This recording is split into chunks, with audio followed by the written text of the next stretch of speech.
Ladies and gentlemen, welcome to Indaba, Africa. This is Chris coming to you from central Pennsylvania. And you might notice something a little different in the stream today. That's right. Happy Independence Day. Happy birthday, United States of America. 244 years of this great experiment in governance where a polity came together and organized a government beyond anything in human history. Ladies and gentlemen, welcome today as I celebrate America's Independence Day. Happy birthday, America. Thank you all so much for tuning in. I hope you don't mind my cowboy hat. I'm not really a cowboy, but I thought I'd wear it. See how it looks on me. Think it looks pretty good. Yep, that's right. Stars, red, white, and blue. And I brought a friend along with me, a friend who speaks Afrikaans. Not much Afrikaans, but he speaks Afrikaans for those of you in South Africa, Namibia, and Botswana.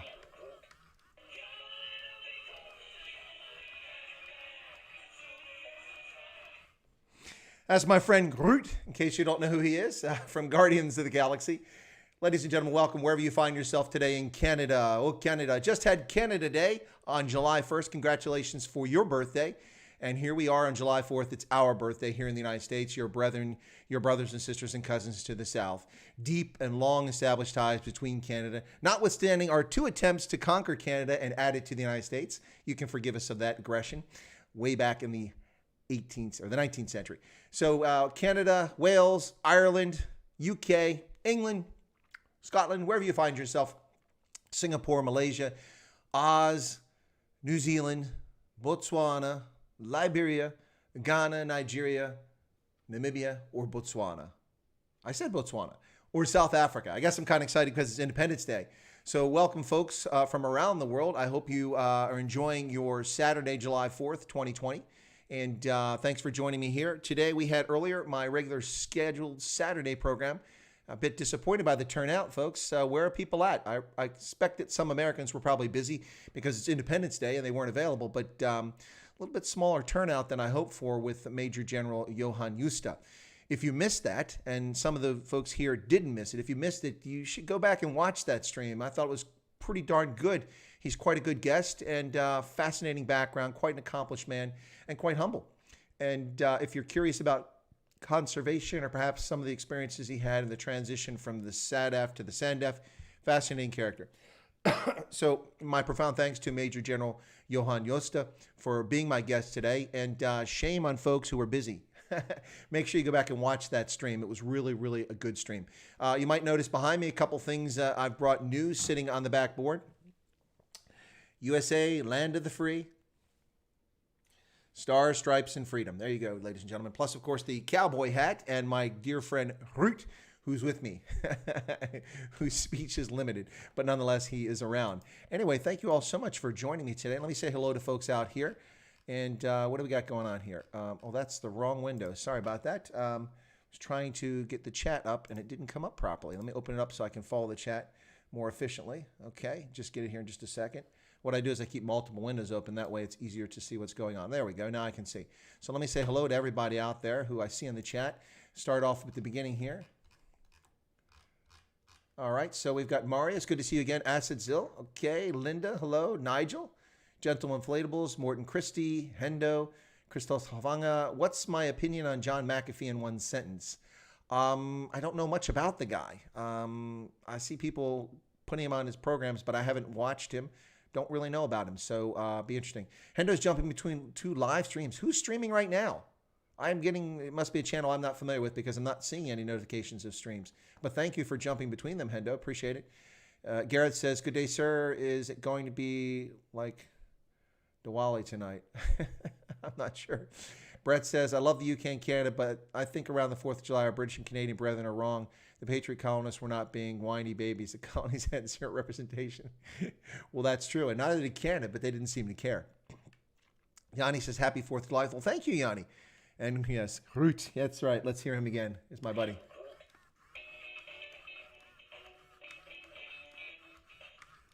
Christoph also has one of these. This thing is really cool, man. It was when I saw it for sale a few years ago, I could not resist. Nice little toy to have. Kept it in my office, kept people entertained. Brett says the British did not treat us all that bad, but freedom of speech and assembly were not protected under UK law, and the colonists had zero representation in Parliament, as well as the fact that the colonists didn't like the fact that the Crown taxed the colonies to pay for its wars, which the colonies, in their view, weren't involved in. That's a debatable point. But nonetheless, that was one of their legitimate arguments. Quentin says, Happy 4th, the day Will Smith destroyed the aliens. That's right. On this, our Independence Day. Yeah, Bill Pullman. That was quite a good movie. I was more shocked than Cyril. Christoph says, this is a serious question. For once and for all, thanks, for all time's sake, is Canada actually a state of the U.S.? No, it is not. Canada is not an American state, and it does not desire to be one. And frankly, we probably don't want it at this stage. That said, we do love our friends to the north in Canada. We love them so much, that's the place we used to send all of our acid rain so it didn't destroy our forests, only the maple trees in Quebec. No, but seriously, we do like our Canadian brethren next door. They've been unbelievable allies in the Cold War. They've been long historical allies in the struggle against tyranny. They have been a little short of the mark in recent years, but that's not all Canadians' fault. The fact that you're led by a socialist nut job, a nutter, makes it difficult to be a stand-up player in the world scene. Linda says, my guest was fabulous. Really enjoyed the stream. Well, thank you, Linda. I did too. I thought it was really cool. He was a fantastic guest. I've got more coming up, and I'll talk about those in just a few minutes so that people are well aware of what's going to happen. Brett says, my parents and brother are having fun today, but unfortunately you have to work. I'm sorry to hear that, Brett. That's unfortunate. That was all before the live chat started. Wow. Okay. No, that's just, okay. Loving Life. Oh, yes. Loving Life Jamming Session. Oh, wait a second, Hendo. Were you there for Giselle's stream last week? Anyway, Swearum DJ, I haven't seen you in a few days. Thank you for the happy 4th. Thank you very much. Stella Mons, you were here earlier as well. Thank you for that. Brett says, during the War of 1812, USA tried to invade Canada twice, but the UK kidnapped our sailors, which instigated the war. Yeah. Well, the problem with the invasion of Canada is actually, if you count twice in the War of 1812, technically it's 3 times, because we also tried to invade Canada in the Revolutionary War. And in both instances, our armies got to the gates of Quebec only to be struck down by smallpox. Smallpox eviscerated the American troops and made the army combat ineffective. And so its siege of Quebec was ineffective, and we lost our chance to capture Canada and make it part of the United States on 2 occasions. There's Anthony. Good to see you, Anthony. What can you order from Yanni? What's Yanni got for sale there? The French did help fight for independence. What are you talking about, Christophe? We did have the French help us. They did, absolutely. All right. Oh, yeah. Okay, I didn't know where you're going with that. Yeah, it's a Hindu festival of lights. Here in Durban, it's perpetual fireworks all night. Yanni said I made a 3D printed route. I will post a photo. Oh, cool. Thank you, Yanni. Put it in that group. That'd be pretty cool. A 3D printed. Well, mine's 3D, but he's not printed. Maybe he's printed in China. I don't know. Let me see. Groot, where are you from, man? Does not say. No, made in China. There you go. Of course, he was made in China. I didn't even have to look, did I? Oh, talking states last night for the people, Americans too. I think that there's 52. I think there's including American Samoa and Puerto Rico. American Samoa and Puerto Rico are not states. They're territories, and that's a distinction. They are not states. They do have governors, but they have territorial governors. They are not states in the United States. Therefore, they do not get senators, and they do not get representatives in the House of Representatives as a consequence. Although they do have representatives in the House of Representatives and under an informal agreement, but they don't have senators. And their vote doesn't count in the total. Anyway, so yeah, China, of course, Gareth. That's exactly right. That's where it's at. So, ladies and gentlemen, welcome once again on this, the 4th of July, 2020, the 244th anniversary of the American Declaration of Independence from the United Kingdom. That's right. You all think you were head of the queue. We were at the front of the queue. We were the first to say, "Tsek, get out of here. Tsek, goodbye. We'll govern ourselves." Now, despite that, we've had a long, special relationship with our friends in the United Kingdom. Despite what Barack Hussein Obama claimed, the relationship is still special. And so I salute our friends in the United Kingdom. Anyway, so I'm not so sure the glasses do the trick here. A little hard to see through them. They're kind of tiny. They're novelty glasses, but I thought I would do them anyway. So I don't know why people think 52 states, but Barack Obama thinks it's 57 states, so I guess we should allow for that. Anyway, let's hear from Groot again.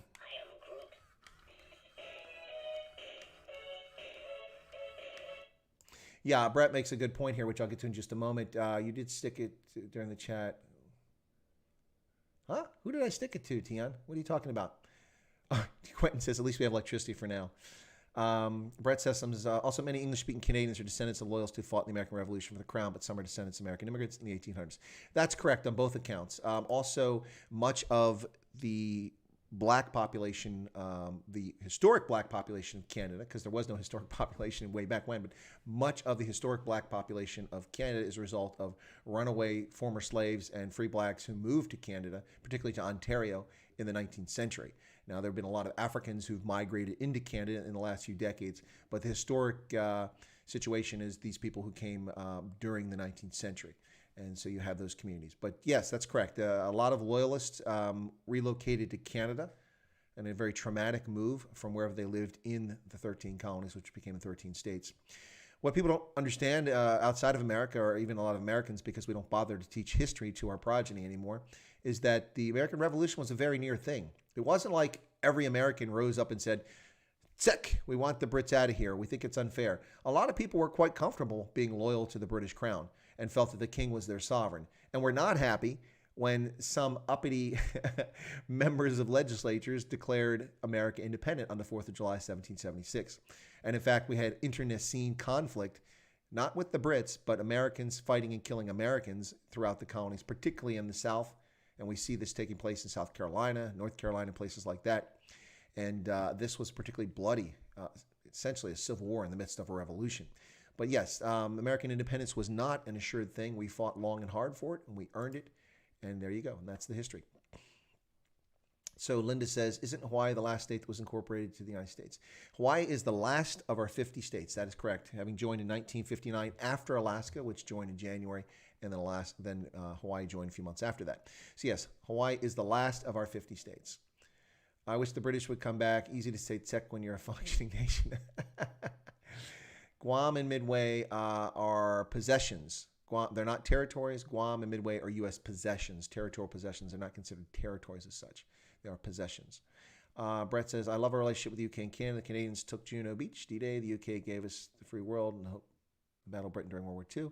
Not to mention the Magna Carta and all sorts of things from British common law, which became a key component. Not to mention philosophers and economists and historians, people like David Hume, Adam Smith. The list goes on and on. Britain has given us a great heritage for the world. Tian wants to negotiate with Trump to become the 51st state. Well, we were trying to make Greenland a state. It didn't quite work out. Ooh, load shedding of 4 hours in South Africa. So what's the deal today, folks? I'm happy to see 36 folks here, including some folks in America. Brett's taking time away from his busy 4th, where he has to work, unfortunately, later in the evening. But just 36.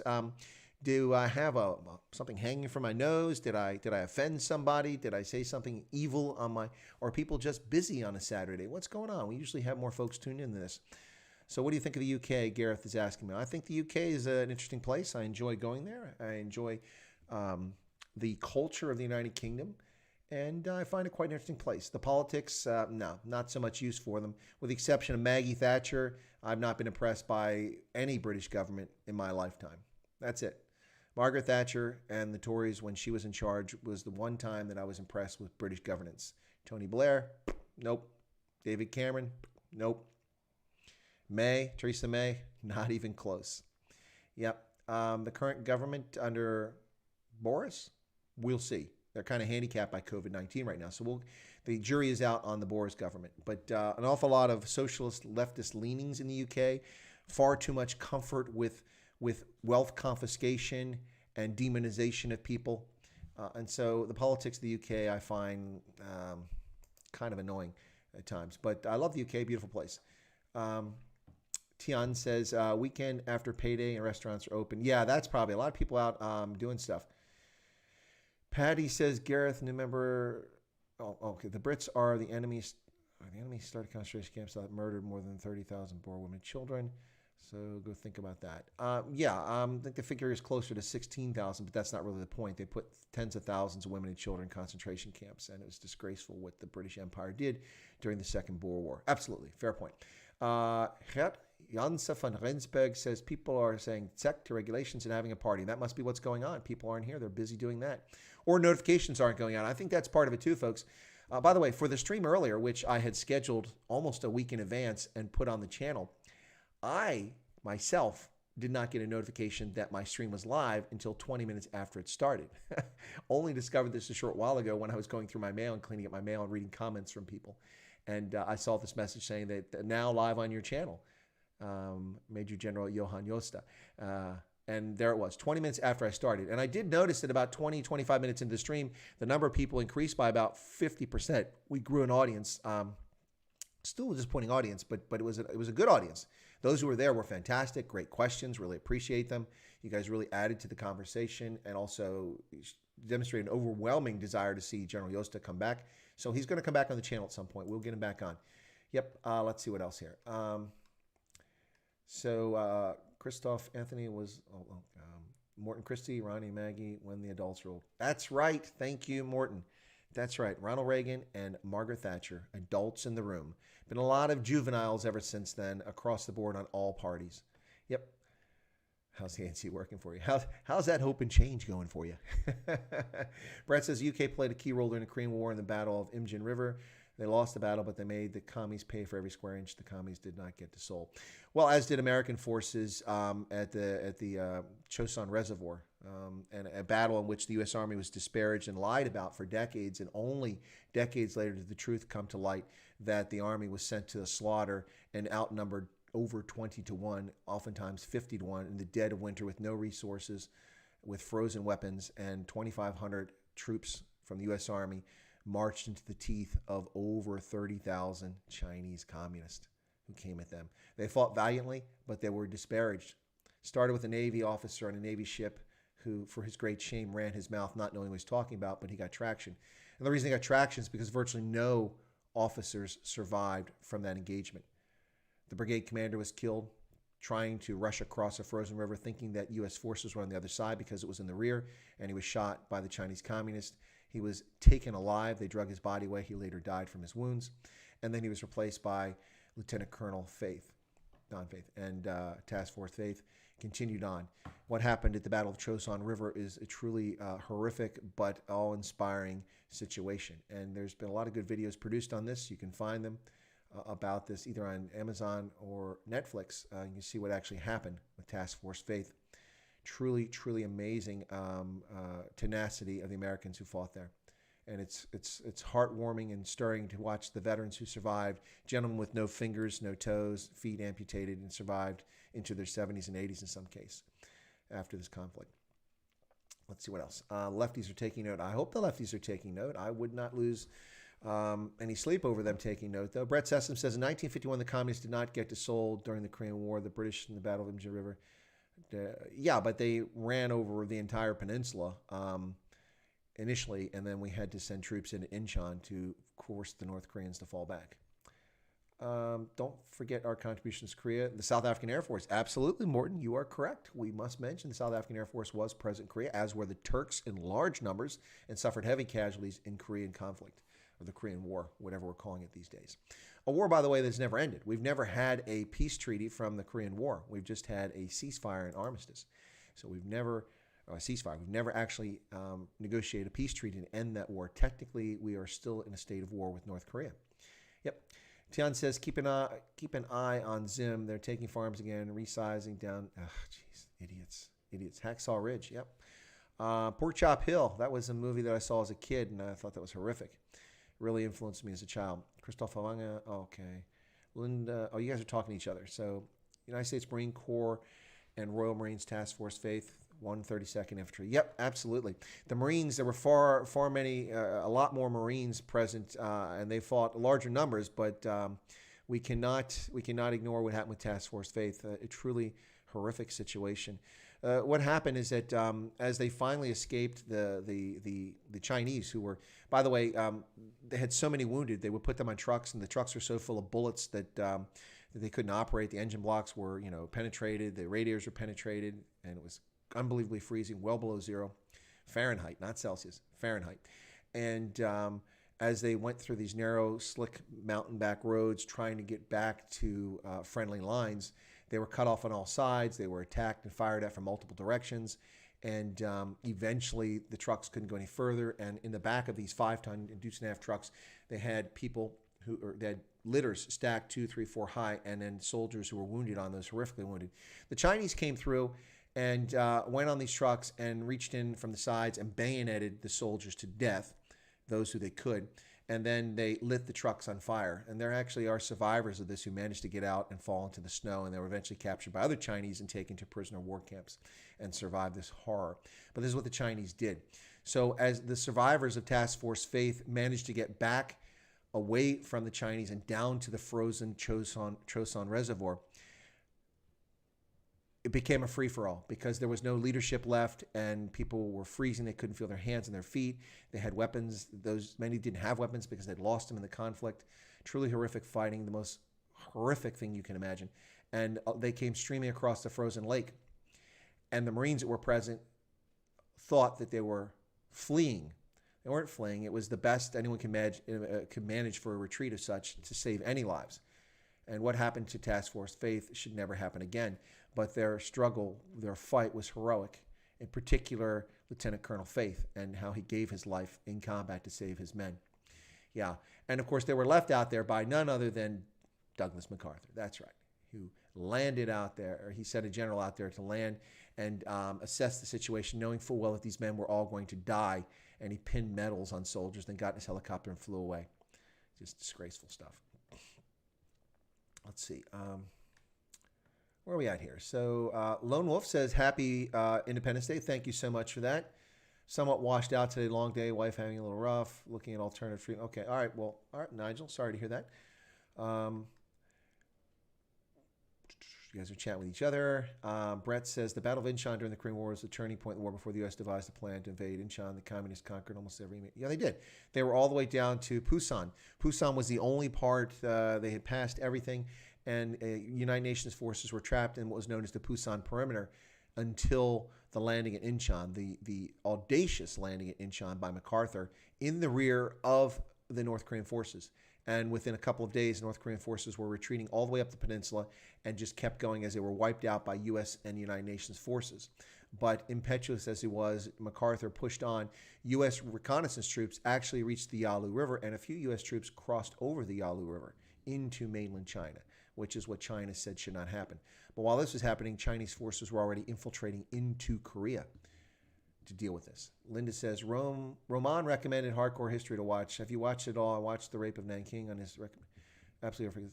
I don't know Hardcore History. I did hear Roman mention that, so thank you for sharing that. I'm going to have to check into it. I'm sure that it's probably a very good channel if Roman's recommending it. Yeah, The Rape of Nanking was just, that's beyond horrific. There's a fantastic book written by a Chinese American who talks about this, and unfortunately she died a premature death, but her book is the standard for talking about what happened there. And of course, you can't talk about Nanking unless you talk about John Rodabay, the German diplomat who saved tens of thousands of Chinese lives, along with the others who were in the diplomatic zone who protected Chinese from the Japanese. Truly horrific what happened there. The Japanese even attacked an American gunship located in a river. Just truly horrific what happened in Nanking. I mean, they bayoneted people, they gang raped and then murdered, burned people alive. Think of the most vile and vicious things you could possibly think of and how human beings treat each other. And the Japanese did that. Imperial Japan did that in China, in Nanking. It was an orgy. Absolutely horrific what happened there. You can have nothing but empathy for the Chinese for what they suffered in Nanking. Truly, truly horrific. Absolutely the most disgusting and vile and venal things could possibly happen there. Really sad. I'll have to check out that Hardcore History. Thank you for that, Linda. If Roman recommends it, I'm probably pretty good to check it out myself. I think the U.S. B-52 bomber wing, the South African Air Force flew Sables attached to them. Their unit destemmed the old South African national anthem. That's true. Petrus, I am Groot. Okay.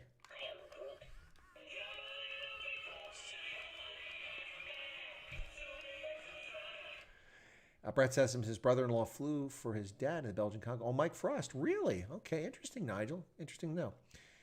We need that U.S. battle series on the channel. Yeah, Tian, thank you. Some people have asked me to, since I'm a historian, if I would cover battles, but I'm trying to find the right way to do it. And I think maybe it's to do it on a live stream like this and then bring up my other monitor and use that for graphics and maybe videos to narrate and talk about different battles and conflicts. I think that some of this grew out of the fact that I put together the short videos that I did when I went to Gettysburg about a week ago, and a lot of people found that interesting and asked me to start doing it. So maybe I'll do that. I'm thinking about certainly once a month, but maybe more frequent. I'll do something on battles and military history, something like that, if you guys find it interesting. Anything to keep people informed and entertained in the midst of lockdown. Absolutely. Brett says 34 South Africans died in the Korean War. Those South African pilots were badasses. 11 of them were interned at UN Memorial Cemetery in Busan. Recommend visiting that ceremony. Well, that's a good recommendation, Brett. Thanks for sharing that. Keldon Merchant, I don't recognize the name. Welcome, Keldon. I recently started watching and I always find amusing what so many have to say. You can immediately see comments and statements from people who've never seen combat. Yeah, are you talking about on this channel, Keldon, or are you talking about on Hardcore History? Anyway, but thank you for sharing that. Tom says, my Ranger buddy says, I knew Colonel Robert Jones, an original 101st Airborne, 502nd Infantry member. He was the only officer of Task Force Faith who was vertical and upright. He received the Distinguished Service Cross. Yeah, absolutely. The Task Force Faith was eviscerated, and you're correct. Colonel Jones is the only officer that wasn't wounded and got out of there. A truly horrific situation. In fact, I'm going to go watch that again this evening. I can't think of the film. I'm thinking of the documentary talking about what happened to Task Force Faith. But if I find it, I'll post it on my channel so you guys can check it out if you have a subscription to Amazon or I think it's on Amazon Prime. But anyway, Nigel's out of here. All right, Nigel, have a good evening. Thanks for joining us for a bit. Appreciate it. Doc Breaker says, oh, he's talking. Okay, Brett, cover the Battle of Vicksburg. Yeah, you mentioned Vicksburg before. Vicksburg was quite a horrific battle for the Confederacy. Not a pleasant experience for the Confederates, to say the least. And it's interesting because before, in the antebellum period, Vicksburg was actually an important town. After the siege of Vicksburg, Vicksburg has never mattered in history ever again since then. Almost nobody knows where it's at. A lot of people think it's a made-up name, Vicksburg. Let's see. Roman recommended channel. Okay. Yeah, no, Linda, if Roman recommended, check it out. It should be interesting. Okay, I'm going to take my hat off for a few minutes here. Gets a little bit of air. It's getting warm there. Starting to look like a Civil War general here with my beard and my hair. But anyway, so hang on. I don't want to lose my hat here. I did get out of the house for a little bit and visit a Starbucks. So there you go. Right. Yeah, so happy Independence Day for the United States, 244th anniversary of our Declaration of Independence. And quite an interesting declaration for those who've ever taken the time to read it as we declared our independence. And quite cheeky of us, wasn't it? I mean, it was quite cheeky. Listen, England, we're independent. And this is the reason why. You have irritated us. And now we're independent. Zack. I mean, that's not exactly what was said, but that's the gist of what the 13 colonies said to the United Kingdom. Brett says, Operation Chromite, excellent Korean War movie. It features Liam Neeson as General MacArthur. I've never seen it. I'm familiar with Operation Chromite, but I'm not familiar with that movie. Love the hat. Linda likes the hat. Well, I'll put it back on a little bit. Hendo says, Siege of Jadotville was a good movie. Yeah, we talked about that on my channel just recently, the Siege of Jadotville. I actually gave a presentation on the Siege of Jadotville when I was at the Army War College. We have a movie series like every Tuesday at different parts of the year. And a movie is shown, usually a war movie or one that has to do with national security. So like they had, they played the Siege of Jadotville and then the Battle for Algiers. Both of those I was responsible for speaking on. And so what you do is you have a guest lecturer who comes in and talks. I'm going to take my buddy down here so I have a little more space here on the table. Excuse me. And so you have a guest who's a subject matter expert on the region or the topic, and in my case, as I'm the Africanist, they asked me to talk about the Siege of Jadotville. So I did, and I talked with the Irish company that was left to their own devices there by the UN. And what I did is I put a few slides together, and the slides are part of the conversation. So what happens is you have the movies. The movie comes out. You have the person introduce the theme, what's going on, why it matters, what's important. And then from there, you watch the movie. And then afterwards, folks can hang around if they like and discuss what happened in the movie, that sort of stuff. So let me try to bring this in. I'll just do this very quickly for folks. I did this in a stream not that long ago in which I talked about this because I was asking about, this question about, doing battles, covering battles and covering military history. Was that of interest to you guys? And that's when it first came to my attention that some people, in fact, are interested in this. So let me see if I can find this. There we go. Siege of Jadotville. Oops, that's not it. We don't want that one. There we go. That's what we want. Okay, so done. Right. Let me resize that. Okay. There we go. So this was something I did at the Army War College last year. Okay, now it's not coming up. Why is it not coming up? There we go. There we go. Why is it doing that? That's the wrong. Okay, I'm going to switch this around, display settings. Okay, there we go. All right, there you go. All right, so this is what I did very quickly. I did the movie, The Siege of Jadoville, the Netflix original, and I talked about the situation here. I'm not going to run through all these very quickly, but this is about the United Nations intervention in the Congo in 1960 to 1964. And I talked in this about the key players, Dag Hammarskjöld, who was the United Nations Secretary General, who died in the Congo in a plane crash, in a plane that was supposedly shot down, and likely was. On the 18th of September 1961, these are the key players: Congolese Prime Minister Patrice Lumumba, the Katangan Prime Minister Moise Tshombe, whom Erica, who is a subscriber to the channel, knew personally. And she used to play as a small girl with Tshombe's daughter. And Tshombe is responsible for actually helping her family escape from Katanga before it's too late. And then for the Irish company present, the commander was Commandant Pat Quinlan. There you go. And so this is what happened is the Congo crisis took place in 1961. Leopoldville, which became Kinshasa there on the left-hand side, eventually... Oh, you guys are seeing it backwards. Okay, I'm sorry. I got it backwards here now. Hang on a second. Is that... Okay, I got to look... Okay, no, I had it right. So let me get it back and... see what you guys are actually seeing here. Okay. Anyway, I don't know if you're seeing the slides on the screen or the presenter view. I think you're seeing the slides on the screen. Anyway, so you've got the Congo broke into three different things. The government under Kasavubu and Mobutu, which came. This is after the death of Lumumba, and the government at Gizenga and Katanga. And so you got this Declaration of Independence by Katanga on the 11th of July, 1960, under Prime Minister Moise Tshombe. And then this was supported by the a mining company. It was based in Katanga, which lasted until 1966. But this breakaway province of Katanga was dissolved on the 21st January 1963. Here you go. The setting, we had the siege of Jadoville lasted from 13 to 17 September 1961 under the command of Commandant Pat Quinlan and Irish Company, Alpha Company, 35th Battalion of the Irish Army, with 155 troops was there. There had been a Swedish and an Irish company, both located in Jadoville before the Quinlan's force arrived. They were withdrawn, and for some strange reason, Quinlan's force was put in there. The Belgian foreign minister had asked the United Nations to protect local population, which was local nationals plus Belgian settlers who were supposedly unprotected. But they weren't welcomed by either the Congolese locals or the Belgians because they were all pro-Katangan and basically didn't want the Irish there. Series of United Nations Security Council resolutions, 143, 145, 146, and 161, eventually culminated in the use of force authorization in Katanga. And there you go. So that's the kind of stuff we did, just so you know. Hopefully that didn't bore people. But that's just a short thing. So I would talk about that, set the stage, and then people would watch the movie. The movie is over, then I'd answer their questions about what was really going on in the Congo and why Katanga broke away and what was happening there. So kind of cool to do that. I enjoyed it. Like I said, I spoke a couple of times. Another was the Battle of Algiers, which was fascinating watching that movie. Good stuff.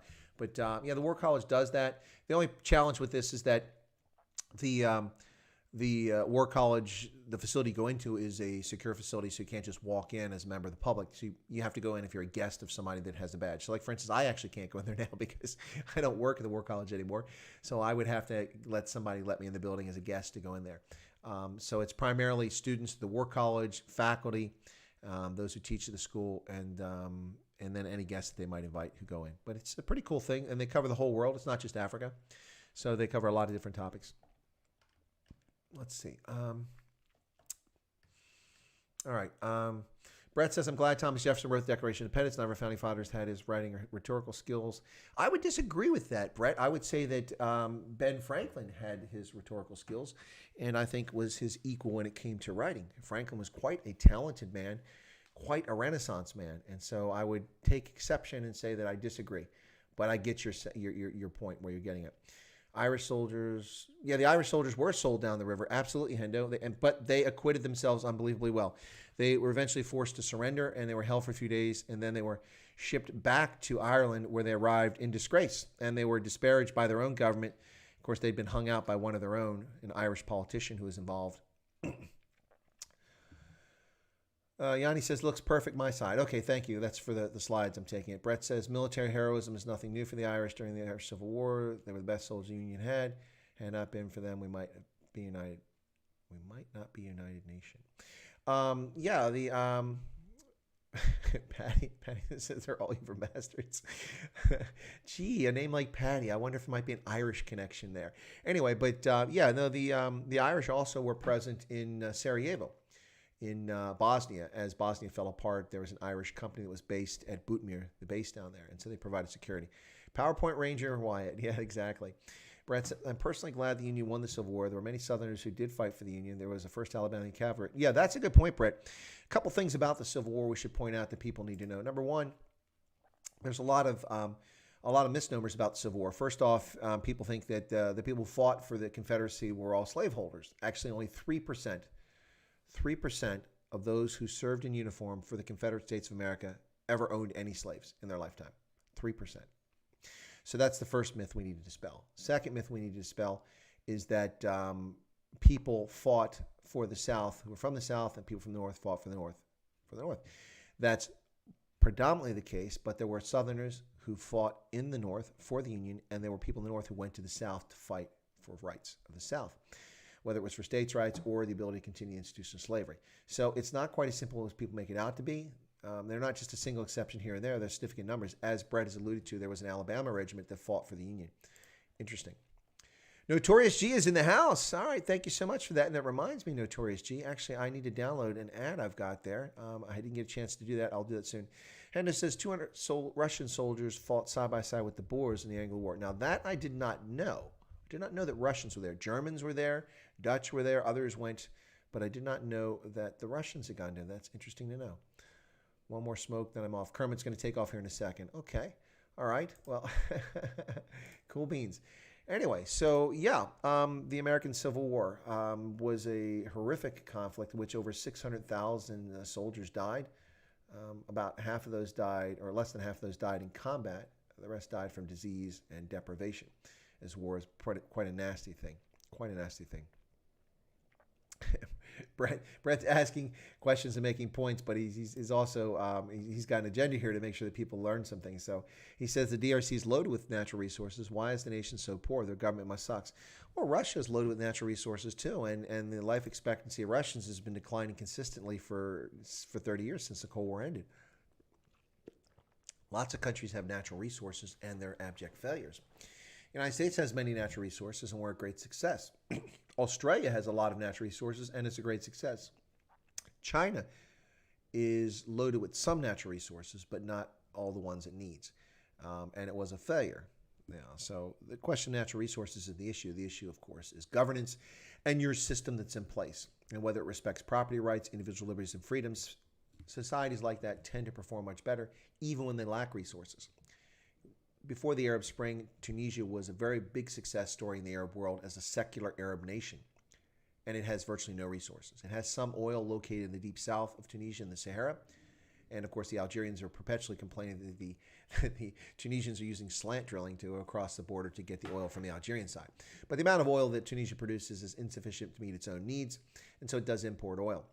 But it has very little in the way of natural resource beyond that. But despite that, a desperately poor former French province, they were a colony, but the French considered it a province, of Tunisia, in a few short decades, rose to being a middle-income country in which the wealth disparity was greatly reduced, and people, by and large, were doing quite well across the board. Literacy increased, life expectancy increased, infant mortality declined, and it was a secular Arab state. Very successful, but no resources.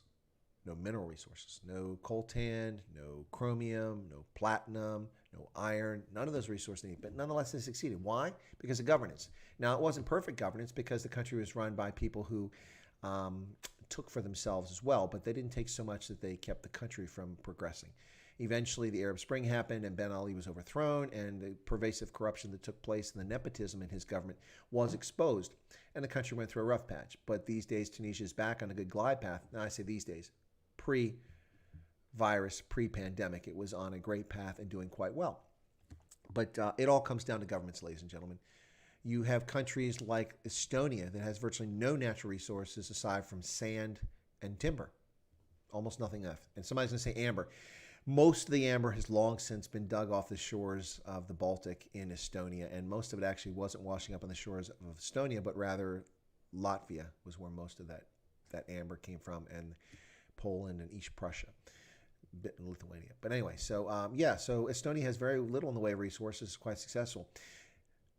Finland has iron and a few other natural resources, but has been an incredibly profitable, successful example of a country that's done quite well. Now, its model is a bit different. It's not exactly a free market based. There's been a lot of government intervention in their economy over the years, but being such a small country threatened by a massive neighbor and having fought for its survival and held on tenaciously, the Finns are much more conservative when it comes to free markets and a lack of government intervention. So they're okay with that to some degree. But that's yet another country with very little in the way of resources besides some iron and timber that's done quite well.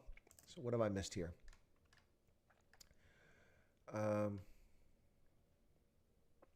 What was the next war the U.S. fought after the Civil War? Well, Tian, we were engaged in frontier wars with Native American tribes as U.S. Settlers moved to the West. And for a period of about 30 years, we fought a series of war with Native Americans. Then the next major conflict after that the U.S. involved in would have been the Spanish-American War, which took place in 1898. Yep. All right. When are the dark and cold? When days are dark and cold, tune into this channel. Well, thank you, Notorious G.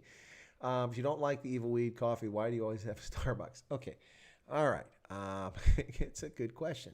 Gareth, this is not coffee.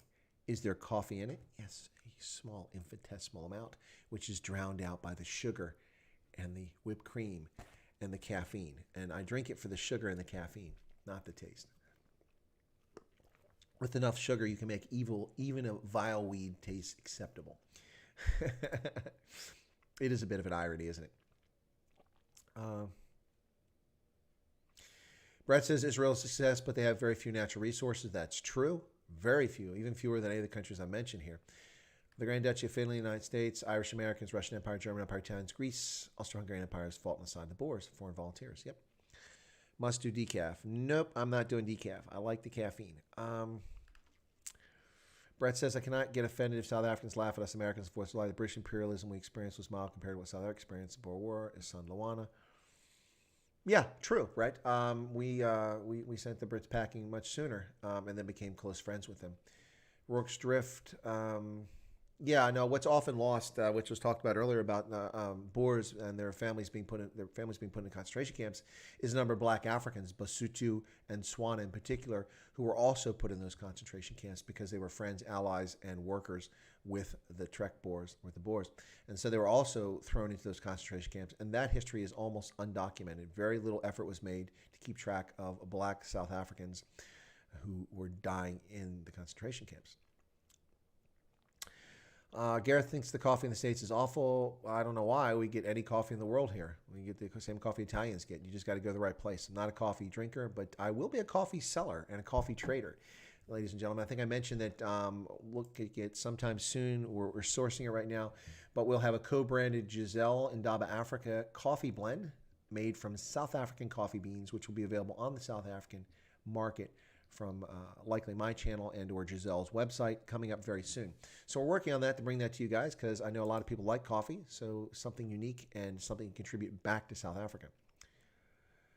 Notorious says, had a massive issue here today with land grab. Really? Standoff between people. Whoa, interesting to hear that, Notorious G.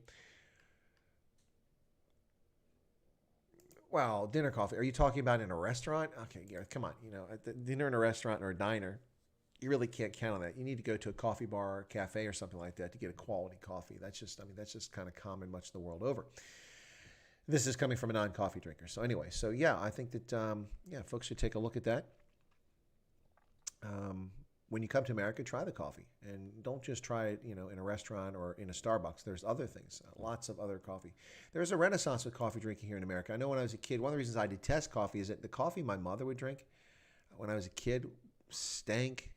It stained the pots and the cups and the mugs and such. I'm like, ew, I don't want to drink that. It looks like something that's going to damage my insides. And it smells horrific. But Americans drank vile coffee back in the 70s and the 80s. It wasn't until after around the year 2000 that we started having better quality coffees. It's kind of like with our beer. Because of Prohibition and the evisceration of breweries in America, many of which went under, most of which were ethnically German breweries, which we had in this country for decades, and for centuries in some cases, were destroyed by Prohibition, this unwarranted constitutional amendment which made alcohol illegal in America. So as a consequence, many of these breweries went out of business. When they came back into business, those who did come back switched to carbonated beer rather than beering by the German Reinheitsgebot because they could ship it and it would last longer, and that's what they did. And so we got horrible beer in America as a consequence. And Americans, just so desperate to get beer, didn't really care and drank it down and quaffed it down. And from the 1930s, after the end of Prohibition onwards, Americans settled for third-rate beer. And most of our beer is atrocious. It wasn't until the 1990s, in which the craft brewing revolution took place in America, that we finally started getting decent quality beers in this country again. And as a consequence, we have some amazing beers in this country all over in small pubs and breweries and such. It is absolutely astounding how the beer situation has improved in America. And the same sort of thing has happened with coffee in many respects. So you should check that out. Let's see. Dr. Baker says most black South Africans were held in labor camps. They were used as cheap labor, where white South African were held in a whole different setup. Dr. Baker, yes, but black South Africans who worked on the farms with Boer families were also put in concentration camps, not just labor camps, and many of them as well. Brett has given a super chat, $4.99. Thank you so much for that, Brett. How can we fix the DRC pandemic? That place seems to be a hot spot for Ebola, terrorism, and civil war. Well, you're not going to get rid of Ebola. I mean, it's endemic to the Congo. It's there. Until we know the reservoir and we could somehow wipe it out, let's pretend it's bats. You're going to kill all the bats? Bats are beneficial to the natural environment, so you're not going to do that. Are you going to vaccinate the bats? How are you going to do that? There's tens of millions of bats. But let's say it's something else. Let's say it's I don't know, some sort of swamp rat or something like that. You're not going to wipe out Ebola. The best you can hope to do is have a response for it, and whenever it flares up, you isolate and quarantine and let it burn out and treat those if you can, if you come up with a vaccine. Maybe a vaccine one day. There's a vaccine that's been developed in the U.S. that supposedly has efficacy, but I'm not sold on that. I'm not wanting to take it. Terrorism is going to be difficult to fix because too many people stick their fingers in the DRC pie, Brett. So Uganda constantly meddles in the affairs of the DRC. Additionally, Rwanda interferes in the affairs of the DRC on a consistent basis, and other players do as well. And plus the United Nations, which has an interest in the DRC as well. So it's a bit of a mess. I don't know how you fix it other than to follow my recommendation, which is to break it into 3 different countries: Katanga, Kinshasa, and the Kivus. And that's the 3 countries, roughly along the boundaries you saw on that map I showed when I put the slides up. That's what I would do with the Congo. But then I'm not Congolese. It's not up to me. The country as it exists is ungovernable. It's impossible for Kinshasa to govern that country. And civil war. Well, civil war is always an ever-present thing that can break out in the Congo. It doesn't take much to start a rebellion. Just a few AK-47s and a few vehicles to get around. You can cause all kinds of chaos. So I don't know that we can fix it. What we can do is break the country up into 3 different. And that's anathema to a lot of people, but that's my solution.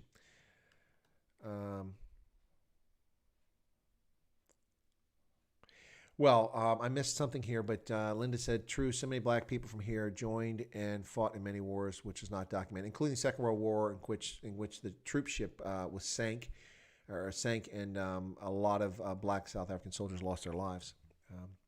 Monkey Pushing Wood, happy Independence Day. Well, thank you so much. Yes, a rebel. We are rebels. We broke away from the United Kingdom. Okay, AEFF is agitators. Okay. Rice, malt, beer shouldn't be a thing. It just sounds gross. Erica, we were talking about you, Erica, a little while ago. Welcome to the stream. Good to see you join us, Erica. We were talking about the Congo. And I also had the slides up talking about the movie The Siege of Jadotville recently. You missed that. That's twice you've missed that, Erica. You must have been busy. But thank you for joining this stream. Appreciate that. Tian, tribalism, corruption, infrastructure, focus on these.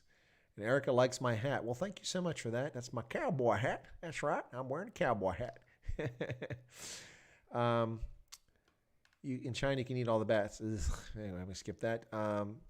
Tom says, I thought it was club beer, Monrovia's finest. Oh, God. Oh, that's a memory I don't want, Tom. Thank you so much for that. Club beer, ooh, that's an atrocious beer made locally in Monrovia. Yeah. Anyway. Do you think the UN will ever break the DRC into 3 countries? No, but I think the Congolese might do it on their own at some point. I think that's absolutely possible. and it's probably a wise thing to do. But that, of course, is heresy for someone to say that. And, of course, in uniform, I couldn't say that. Couldn't recommend that kind of policy, but I'm saying it now. Kermit's off to bed. You did say you were going to go to bed, and you stayed long and expected, so good to see. Erica needs to see those, Chris. Okay. Right. Oh, you're a moderator on Loving Life. Okay. Yeah, I didn't know Loving Life was on. What's Loving Life doing on at this hour? He's doing his music thing tonight. Okay.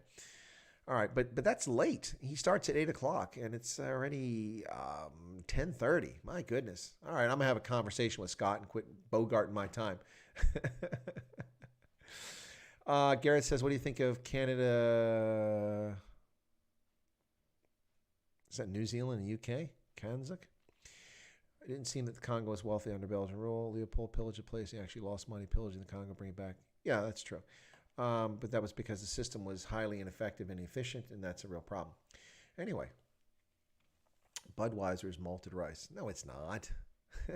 Is it? Come on. Anyway, yeah, no, you did miss the slides. Just a couple of them talking about the Congo and about Katangan independence. So kind of missed you there on that one, Erica. Huh. Anyway, so yeah, today is the, what's this? The 244th anniversary of our Declaration of Independence of the United States. And for those who are tuned into the stream later, a little bit of Independence Day stuff. Obviously, the hat, the USA 2019 road jersey. There you go. In addition, behind me, you'll see on my shelf, USA, Land of the Free. And down here, stars, stripes, and freedom. Yep, just a little bit. And of course, for those who tuned in late, you missed the excitement with my dear friend here who speaks Afrikaans, but only one word.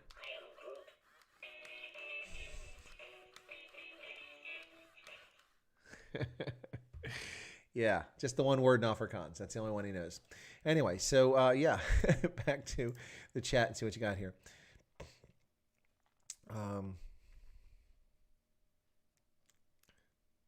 Australia is the China mix, unfortunately. Isn't the China mix, unfortunately? Yeah, it is. Australia is far too dependent on China, shipping its minerals to China and making money off that. That's a problem. Did you ever work for the Belgian and Luxembourg military in the Korean War? A platoon of Luxembourg soldiers attached to Belgian battalion. No, I've never worked for them. I've worked with Belgians. Worked with Belgians in the first Gulf conflict, and worked with them again in the Balkans. I worked with them. But I've worked with the Belgians a couple times. Congo's a lot of natural resources, extremely fertile, but was the toy. Yep. He didn't invest in anything in the Congo. Yep, absolutely true. That is true. Yeah. Anthony Groot needs to work on his G as well. It's not just Chris that needs to work on his G. Yeah, so Notorious G says, how do Americans celebrate the 4th of July? Well, typically what we do in a non-pandemic, hysterical overreaction from politicians climate is on the 4th of July, it is normal for families to get together. It's usually a 3 or 4 day weekend. In this case, it's odd because it's on a Saturday, but oftentimes on a Thursday or Friday or a Monday. And so you usually have 3 or 4 days. People travel around the country to see family. It's one of the biggest travel holidays in the year when Americans drive to see folks. Either you're going to see family in other parts of the country, or, and we put this in the context of Southern Africa, it's like going home to the cattle post. Either that happens, or the other context is a lot of folks go camping on the 4th of July. So camping is quite popular in our national parks and state parks. People go out with their caravans, or campers as we call them here in the U.S., and they'll go out with their family and do a cookout, something like that. But those who stay home, typically the big events that we do are a braai, or cookout as we say, or barbecue here in the U.S., but it's a braai. And then with burgers and fries, or steaks, chicken, or all of that. And then the other piece of it, of course, is to watch fireworks on the 4th of July, which are huge. And in recent years, I've been to Baltimore to watch the fireworks on Federal Hill. I've been to D.C. to watch the fireworks. I've been to New York City to watch the fireworks. Yeah, so all of that comes into play. That's the sort of stuff. And then the other thing is that people do recreational things. They'll go swimming on the 4th of July, hang out at the beach, or hang out at a local reservoir or something like that. This is all kind of standard fare for Americans on the 4th of July. Yep. It's the one holiday in which I think people haven't really lost their sense of why we have the holiday. What I mean by that is people get days off. Christmas, people have lost the religious tie to Christmas, why we celebrate Christmas, because of Christ, the birth of Christ, not because of Santa Claus. But people have lost that in the commercialization of Christmas. Some retain it, but most look at Christmas, they think of, Santa Claus, Frosty the Snowman, Rudolph the Red-Nosed Reindeer, the commercialization of has had a big impact. I'm not criticizing that. I'm just stating that as a fact. Other holidays kind of lost their meaning in some respect and have been, seen as something other than they are. But the 4th of July is pretty much recognized by Americans across the board. Now, you have to take out the armed insurrectionists who currently are running for their lives and wetting their nappies as they worry about being arrested for the crimes they've committed and the treason and the sedition that they've fostered and fomented here for the past month. As they wet their nappies across America, they are not celebrating the 4th of July. But the rest of us, that would be about 329 million of us, out of 330 million, actually celebrate the 4th and recognize this date as the date we declared our independence. And essentially, it's the date that America started as a nation, even though we didn't have a legal basis for it. But that's the date we take as the birth of our nation, the 4th of July, 1776. So that's kind of how people celebrate the 4th. It's a really big deal. Anyway, and it's also right in the middle of summer. Federal Hill. What about Federal Hill? I mentioned Federal Hill in Baltimore. That's where I watched the fireworks, Notorious G. Yep, I did that as a small child, and I did it again a few years ago. Pretty cool, nice fireworks. Unfortunately, I had a crappy camera and took lousy photographs the last time. They were all blurry. It doesn't work out so well. The British did some things in South Africa in 1850. The UK Missionary Association abolished slavery in the Cape Province. Yeah, 1850. They didn't abolish it sooner than that. I would have thought they abolished it sooner than that. The Brits abolished the slave trade already in the early part of the 19th century. So I find it interesting that it took them that long to abolish slavery in the Cape Province. Dan Workman. Hey, Dan Veckman, good to see you here. I haven't seen you for a while. Just dropping and say Happy Independence Day. Thank you. Long may it last. Yes, let's hope for hundreds and hundreds more years that this experiment in politics plays out in the United States. Yep, absolutely. So I'm coming up on an hour, folks, and it's the 4th of July. So I think that rather than run long tonight, I'm probably going to call it quits here. Unless you've got some questions you'd like to talk about. Doc Bricker says, Linda, if you locked a group up together in the same camp after Blood River event, would have been a wise thing. Okay, but if you've got some questions you want to ask, I'll field some questions very quickly. Otherwise, I'm going to call it a night. We had the stream earlier with General Johan Jooste, who was fantastic, and he was really a good guest. We talked about conservation, also about his military career and his travels around the world. So very fascinating. Go back and watch that stream if you missed it. Brett says the 4th of July belongs to all of us. African Americans played a key role in the American Revolution. Peter Salem Poor, a reason the British lost so many men at Bunker Hill. And Crispus Attucks was the first person to die. That's right. Absolutely. Yeah. Well, I don't make the distinction. I think Brett knows that. Americans are Americans. It's not ethnicity. It's an idea. It's an ideal. You accept our norms and our traditions, and you become an American. It's as simple as that. We don't have an ethnic group that's called Americans. It's a nationality, and that's why it's important. Where is Federal Hill, and what's the history behind it, and where is it? Well, Federal Hill is located in Baltimore. It's on the south side of the Inner Harbor, and it sits just a few hundred meters from Federal Hill to the north side, which is where the project to rehabilitate the Inner Harbor took place in Baltimore about 40 years ago now. So Federal Hill. I don't want to get into the history now because it takes a little while, but it's a good question. We can talk about it another time. But it is in the center of Baltimore, right downtown. And when you look from Federal Hill down the hill across the bay, not the bay, but the harbor, you can see the USS Constellation, the 19th century warship or 18th century warship that the U.S. Constructed that still exists. It's there in the Inner Harbor. You can see the Submarine Museum. You can see the National Aquarium, which is located there. It's quite a beautiful sight to see downtown Baltimore, which was a disaster in the 1960s and 70s, but was rehabilitated. Quite nice.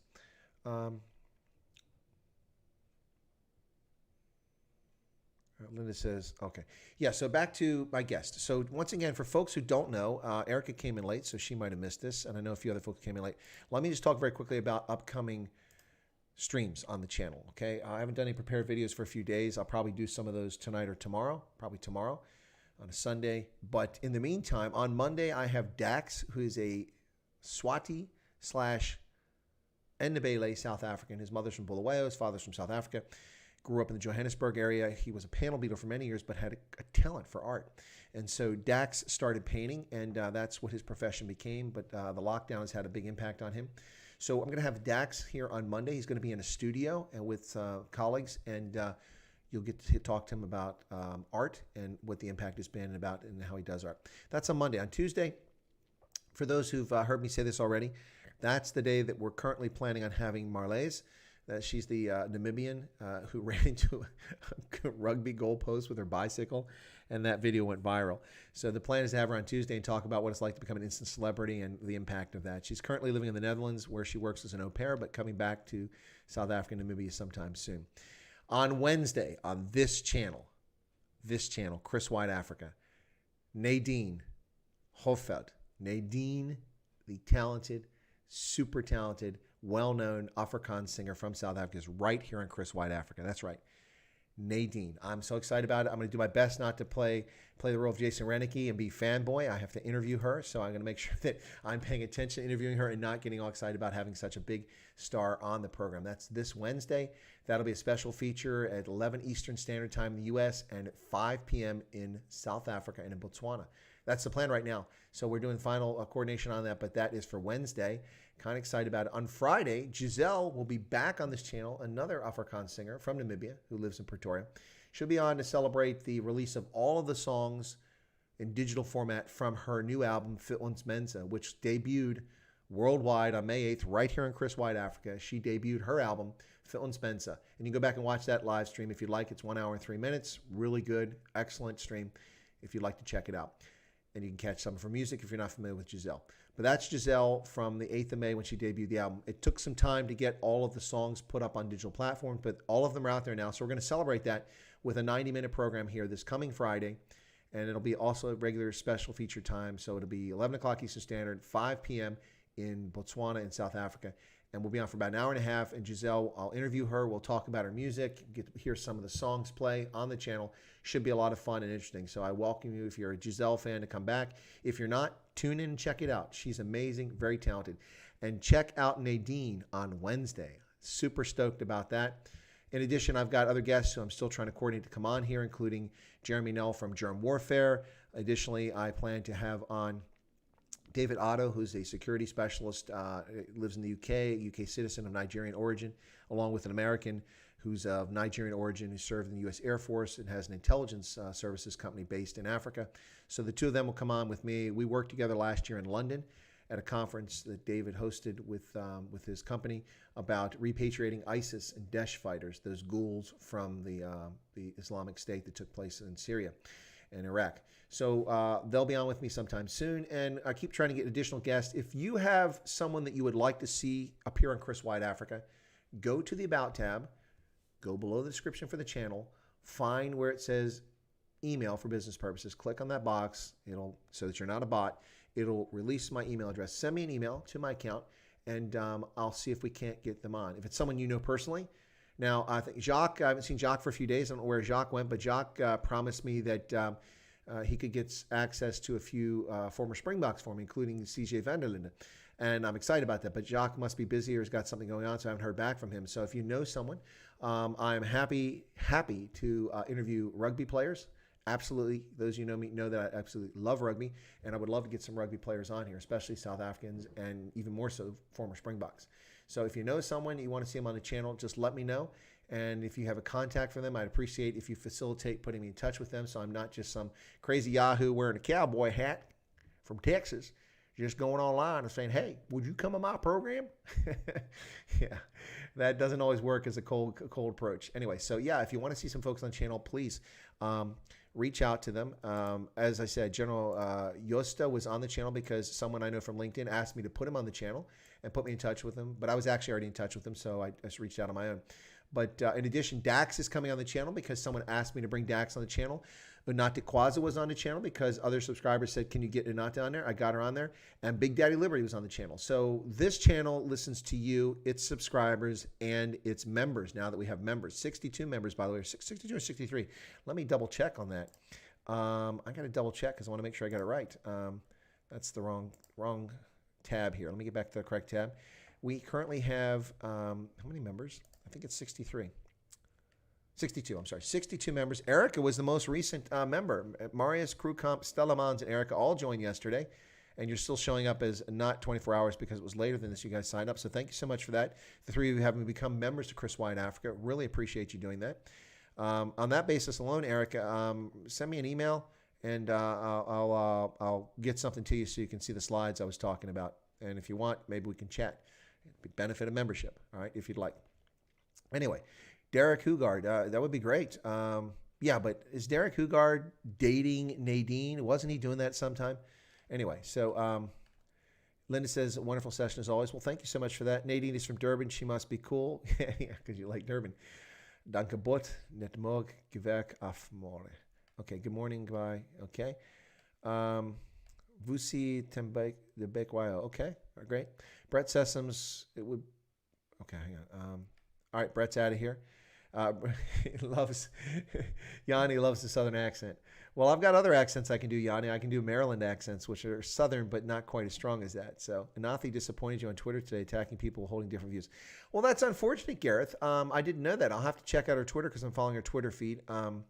Yeah, it is unfortunate. To prevent the French from getting all Dutch. Okay, you guys told me that. Yanni, Wildlife Conservation. Thank you for putting the link in there, Yanni. That's fantastic. Yeah. Okay, so Tom says, see you on the ORP. That's the objective rally point for those of you who aren't in uniform. That's something you put before you have mission planning to know where to get back together again after the battle takes place. Yeah, but let me see. There's something I want to say here. I don't seem to have that member joining ability on my phone. Yeah, Morton, you can't join on your phone because of security purposes. YouTube blocks people from joining on tablets and phones. You have to join, become a member of the site by going on a PC or a laptop, and then you can join. It's just a security measure. We have no control over it as content providers. It's something that YouTube does. And actually, you should be grateful they do it, because just imagine if somebody got your phone, they could do all kinds of things with it. So it's actually good to have the security feature. So you have to go onto a PC or onto, I have the same problem trying to do super chats. I can't toss money to a channel unless I'm actually on my PC or my laptop, not on my phone. It just doesn't work. It's blocked. So yeah, check it out. So let me see. Yeah, Tian just said, unfortunately, only available on PC, not on phone apps. Exactly right. Can't find email on my phone. Okay, I'm going to do this for you guys, okay? I'm going to help you out because this is frustrating, okay? Those who are here who are trying to find my email, it's not that hard, guys. I'm going to help you out with this, okay? So let me get to the channel, and we're going to do this, okay? Right. I'm going to get to my channel first. I don't want you guys to see a secret sauce behind the scenes here, so I'm just shifting across. Anyway, come on. There we go. Okay, so I'm going to go on my channel. I'm going to introduce this. So let me get back to hang on, where's it at? Window, browser, there we go. All right, ladies and gentlemen, this is the Chris Wyatt channel, plus a few tabs I have open at the top. Pay no attention to that.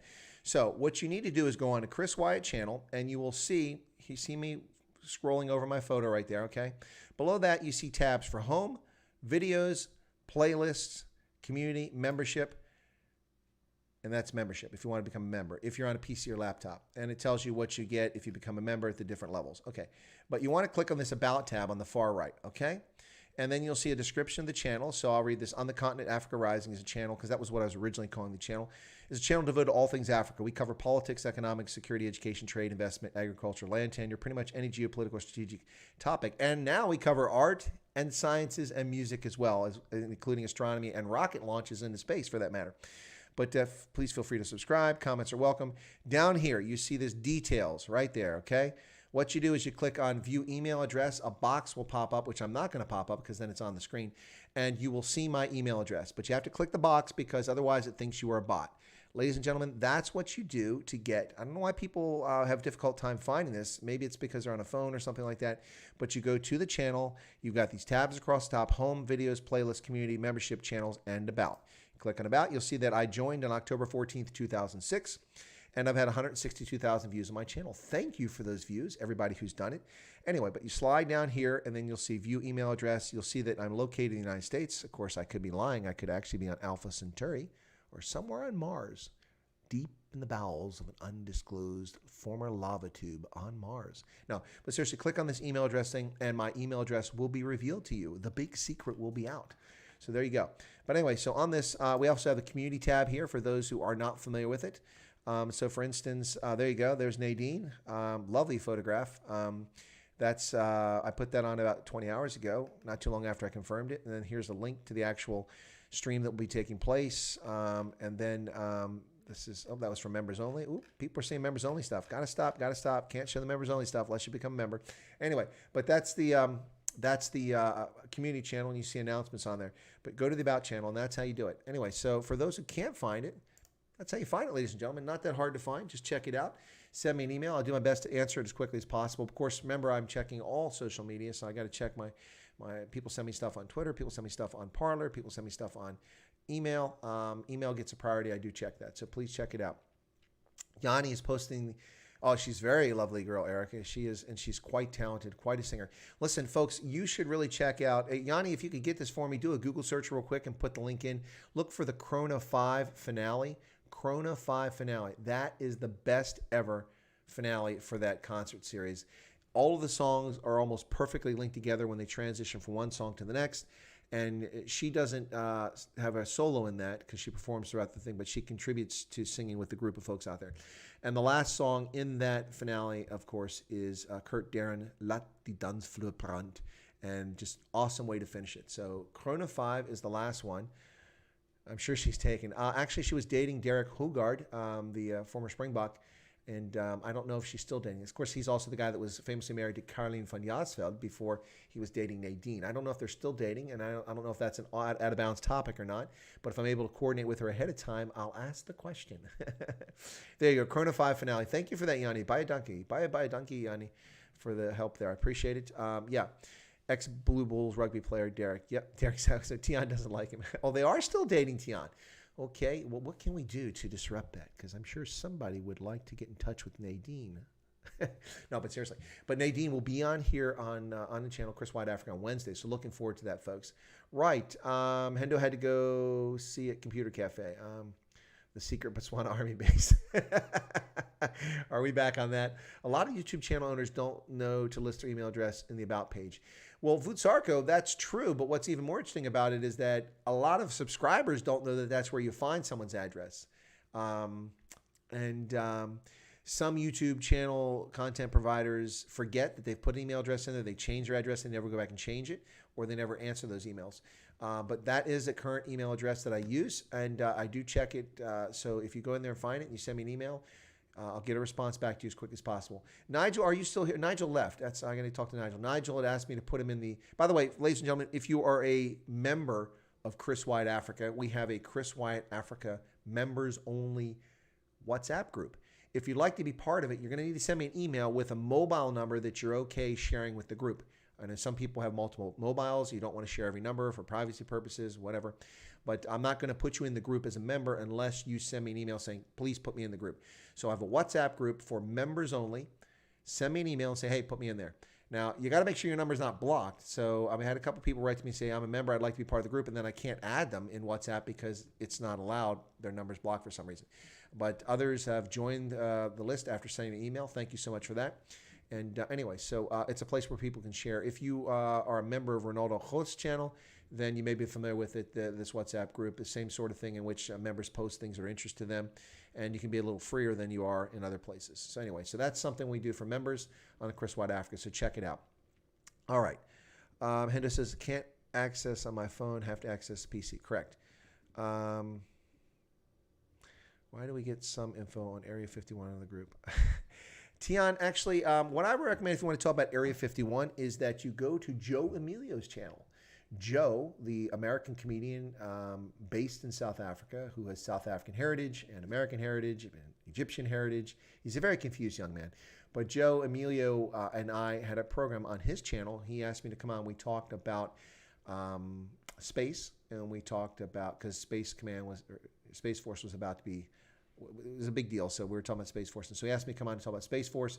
We had a stream on there. We talked about conspiracy theories. We talked about Area 51. So if you're interested in that, I recommend that you go check out Joe Emilio's channel and watch for that previous stream. We did that, I don't know, probably about a month ago or so, maybe a little bit longer ago. We talked about Space Force. So check it out, and you'll find out some information there. Have to send the email then. How do we get some? Okay. Joe would never get clearance to get it. No. We discussed Area 51 is what I'm saying, Tian. Joe is an alien. Although he has, I guess he has a South African passport, so technically he's not an alien in South Africa. But if the guy's been away from America for so long, next time he comes back, we're going to treat him like a foreigner. Joe's been out of America for so long that I am not convinced that he's actually an American. Joe says that, and he's got an American accent. But you see, no, it's not. This is no longer the Texas accent now. Now I'm talking to you like I'm coming from the hills of East Arkansas. That's right. Anyway, but Joe, I'm not entirely convinced that he's actually an American. I'm not convinced. He's got the accent. He knows the lingo. And he kind of looks like some of us. But I'm not convinced he's an American. I think he's a plant. That's right. Joe Emilio. Plant. Anyway. Anyway, so Dodgy Joe. There you go. Anyway. Exactly. All right. So what else we got here? Joe's in Area 51. Notorious G is saying, share what you got in Area 51. The body language says it all. I can neither confirm nor deny the existence of Area 51. Actually, no, I can't confirm the existence. It is a U.S. Air Force testing facility. It's a base in the Nevada desert, which you all know. That's not a surprise. What happens there is something that's a little more difficult to share. But let's just say that the movie Independence Day took a little bit of film license with Area 51. Anyway, so I don't plan on having a braai tonight because it is brutally hot here. I'm probably just going to relax once I get off here, do a little research, got some reading to do, and plan some prepared videos because viewership is down on the channel. Tragedy. I'm so sad. Tragedy. But anyway, so I'll take a look at that, and the truth is out there. Indeed, I loved the X-Files. It was pretty cool. Wesley has sent me an email. Thank you so much for that, Wesley. I'll check it out in the movie, Paul. Not sure what you guys talking about. Anyway, ladies and gentlemen, I did say I was going to knock off about an hour, but I wanted to mention all the upcoming streams. We've done that now. And yes, we are missing a certain troll that's not here. That is entertaining. Not so sure. Maybe he got tired of it. Or maybe I hit the nail on the head when I said that person, I suspect, is a 12-year-old in their parents' den. Maybe I got that right. Anyway. Lots of conspiracy theories about Hong Kong. That's a fair one to share there, Monkey Pushing Wood. But gonna take. What are you sorry about there, Erica? What you sorry about? How about Area 51 from Indiana Jones, Kingdom of the Crystal Skull? Wow, you guys are really, really pulling stuff out there. Anyway, ladies and gentlemen, well, now, every time you decide to go away, people start coming in the stream. Look at this. All right. Well, because more people came in the stream and they weren't here for earlier, I'm going to introduce you to my friend here.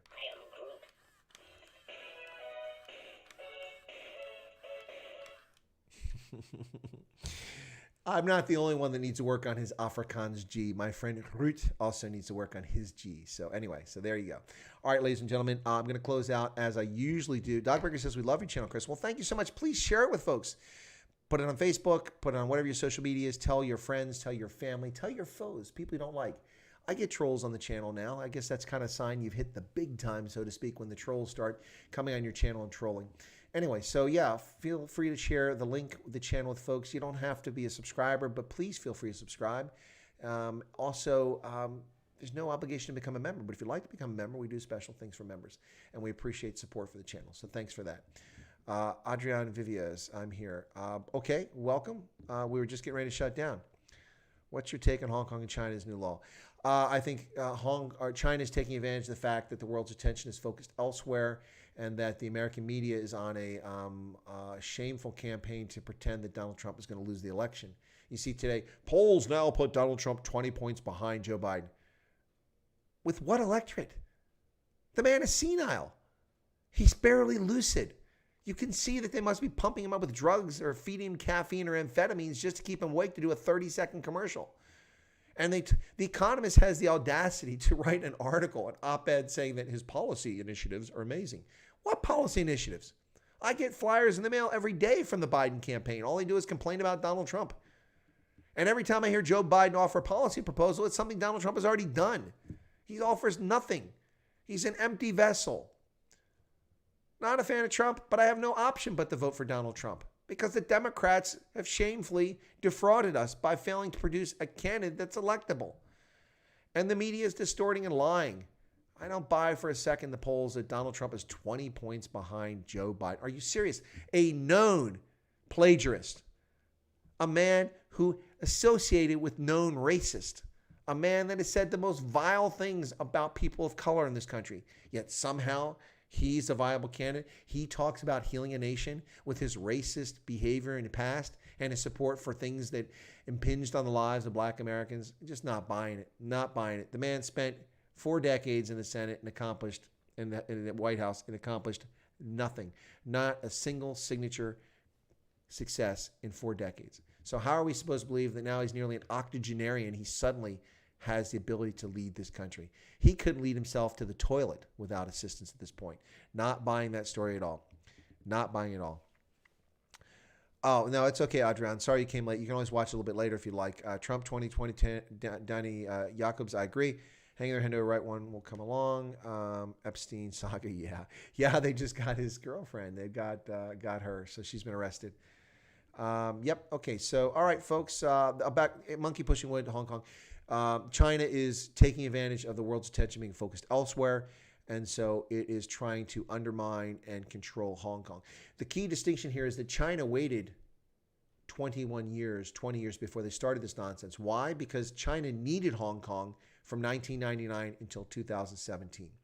Since 2017, they no longer need Hong Kong, its markets, its capital, its industriousness. It's no longer critically important because the United States foolishly backed China's entry into the World Trade Organization in 2000. And as a consequence, we've gone from China being a third-rate economic power to being the second largest economy in the world through unfair, dishonest means. They cheat at World Trade Organization rules. They put actual and artificial barriers in place to prevent imports from other countries so that we can't ship our goods and services to there. They force other companies outside of China to collude with the government to kowtow to its demands, such as Google rigging search results in China so that Chinese cannot get access to information from around the world. This does happen. It's an unfair player on the world stage, and the United States is directly responsible for the creation of the beast of China under the Chinese Communist Party. Nothing about the Chinese people did I say there. Nothing about China's history did I say there. I'm talking solely about the Chinese Communist Party. Anyway, so yeah, Hong Kong no longer matters to them in the sense that it mattered to them 20 years ago when they didn't have access to the world and they needed Hong Kong. They needed its vibrant markets, its financial markets, its banking sector, and its access to the Western world as a major shipping port and production facility. China doesn't need that anymore. So now they're going to clamp down because they cannot tolerate freedom of expression, freedom of assembly, freedom of religion, and freedom of speech. That's what the Chinese communists cannot tolerate, and they will not tolerate it. So there you go. Right. Okay, yeah, leave your theory in the comments, Monkey Pushing Wood. Appreciate that. Killer. Okay.